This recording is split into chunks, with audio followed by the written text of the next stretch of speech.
Muslims പന്നി കഴിക്കാത്തത് religious ആയിട്ടുള്ള പ്രൊഹിബിഷനാണ്. ആരാണ് ഈ മുസ്ലിം? മുസ്ലിം എന്ന് പറഞ്ഞു കഴിഞ്ഞു കഴിഞ്ഞാൽ എന്തോ മറ്റേ മനുഷ്യനൊന്നും പെടാത്ത ഏതോ ഒരു സ്പീഷീസ്, നിയാണ്ടർത്തൽസ്. സുഹൃത്തെ, നീ ഏത് മതമാണോ അതല്ലെങ്കിൽ ഏത് ജാതിയാണോ ഏത് വർഗ്ഗമാണോ എന്ന് എനിക്കറിയില്ല. ഏതെങ്കിലും ഒരു മുസ്ലിം പന്നി മാംസം കഴിക്കാൻ പറ്റുന്ന മതക്കാരോടോ ജാതിക്കാരോടോ വന്നിട്ട് പന്നി മാംസം കഴിക്കരുത് എന്ന് പറയലുണ്ടോ? ഇല്ല.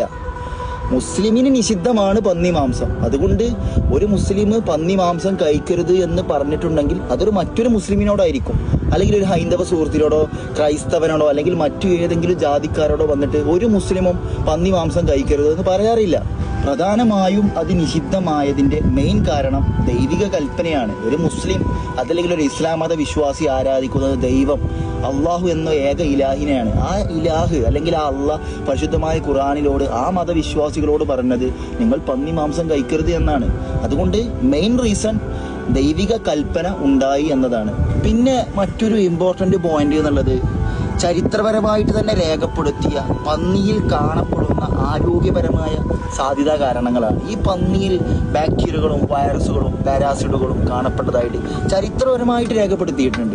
പന്നി ശരീരങ്ങളിൽ കാണപ്പെടുന്ന ട്രൈക്കിനിസോസ് പോലെയുള്ള രോഗങ്ങൾ മനുഷ്യ ശരീരത്തെ പ്രതികൂലമായി ബാധിക്കുമെന്ന് ആരോഗ്യ വിദഗ്ധർ പറഞ്ഞുകൊണ്ടിരിക്കുന്നു. അതുപോലെ തന്നെ മറ്റുള്ള ജന്തുജാലകങ്ങളിലേക്ക് വെച്ച് നോക്കുമ്പോൾ താരതമ്യേന പന്നി എന്നുള്ള മൃഗം സകലഭക്ഷിയാണ്, അതായത് ഒമ്നിവറസ് ആണ്.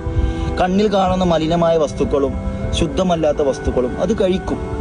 അതുകൊണ്ട് തന്നെ ഇസ്ലാമിൻ്റെ ഒരു മാനദണ്ഡ പ്രകാരം ഇത്തരത്തിലുള്ള വസ്തുക്കൾ കൂടുതലായി കഴിക്കുന്നത് കൊണ്ട് തന്നെ അശുദ്ധിയാണ് എന്നുള്ള ഒരു തരത്തിലേക്ക് പന്നിയെ എണ്ണപ്പെട്ടു. അതുകൊണ്ട് തന്നെ ഇസ്ലാം മതവിശ്വാസികൾക്ക് അത് നിഷിദ്ധമാണ്.